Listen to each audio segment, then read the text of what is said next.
Yōtei, the symbol of Edzo, the wild north. Edzo, the homeland of the Ainu, an indigenous people whose lives and spiritual beliefs were deeply tied to their land.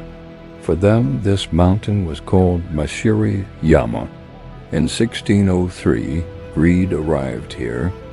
While the iron rule of the Tokugawa shogunate was being forged in mainland Japan, the shogunate itself did not want to govern wild Edzo, but it did want the profits. So the Matsumae Clan, a samurai house settled on the southern tip of Edzo, received an official right: the monopoly on all trade with the Ainu. This was not governance, it was a license to exploit. The Matsumae Clan became the sole authority in the north. They leased out trading posts. Their merchants, the Kyakan, systematically cheated the Ainu. The price of goods was a mockery. For the hide of a bear, a sacred animal, kechi kamui, the Ainu received only a handful of rice. This was not mere fraud, it was spiritual degradation.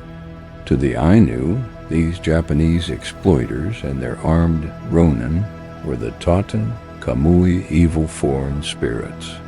It was believed their greed and cruelty provoked the very wrath of nature. Any rock slide on the slopes of Yōtei, any sudden calamity, became a sign that the mountain demanded vengeance. This frontier became a graveyard of honor.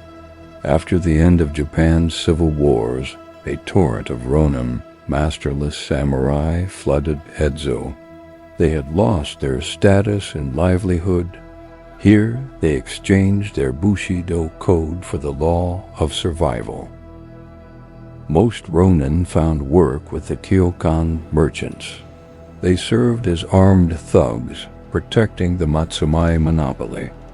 These former samurai became the primary oppressors. Their job was to coerce the Ainu into forced labor. But there were others, those who had themselves been wronged by the Matsumae Clan.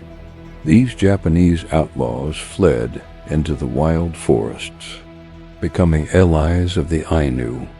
They were Japanese who chose the side of the oppressed, seeing rebellion as the only path to vengeance. The fury of the Ainu finally reached its breaking point. A leader was needed to unite the constantly feuding tribes, and he appeared. Syakushain was not a hereditary chief. He was a skilled military leader. His path to unity began with an internal struggle. The tribes were endlessly warring over hunting grounds and fishing rights. The Japanese monopoly, by creating shortages of iron and rice, deliberately fueled these inter-tribal conflicts. Syakushain first defeated the rival Hae clan. Then he took a decisive step. He turned the unified tribes in their rage toward the true enemy, the Japanese merchants of the Matsumae Clan. Thousands of warriors rallied under his banner. The fight for justice was joined by Japanese outlaws. In 1669, Syakushain launched his campaign. The Ainu fought using their knowledge of Makkari-nupuri and Edzo's wild forests. They used guerrilla tactics, small, fanatically motivated groups that vanished like smoke. The Japanese forces, mercenaries, and Rōnin were unprepared. The Ainu won victory after victory. The Japanese hold on Edzo began to collapse, forcing the Matsumae to retreat to their last fort. The clan realized, in battle they could not win. To stop the war, they had to stop the leader, and so they resorted to treachery. They invited Syakushain to peace negotiations. As a gesture of reconciliation, the chief was offered a ritual toast, but the cup held poisoned sake. Syakushain fell, killed not by valor in battle, but by cowardly betrayal. The chief's assassination marked the birth of tyranny. With Syakushain's death, resistance was broken. The brutal exploitation by the Matsumae Clan continued for 2 more centuries. The end of this feudal monopoly came only with the Meiji Restoration in 1868. The old Matsumae power collapsed, but freedom was replaced by state colonization. Edo was renamed Hokkaido. The era of forced assimilation began, forbidding the Ainu their language, their religion, and their culture.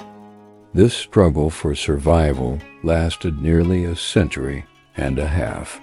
But the legend did not die. The story of Syakushain and his betrayal was passed down through generations, and only in the 21st century did this long injustice find its answer. Today, on the land of Mashiriyama, the mountain their ancestors once called home, a revival is underway. The Japanese government officially recognized the Ainu as an indigenous people. Their culture, their language, and their ancient faith in the spirits of Kamui are rising from oblivion. This is the true story of Japan on the edge of the world, a story that proves even the greatest betrayal cannot kill the spirit of a people.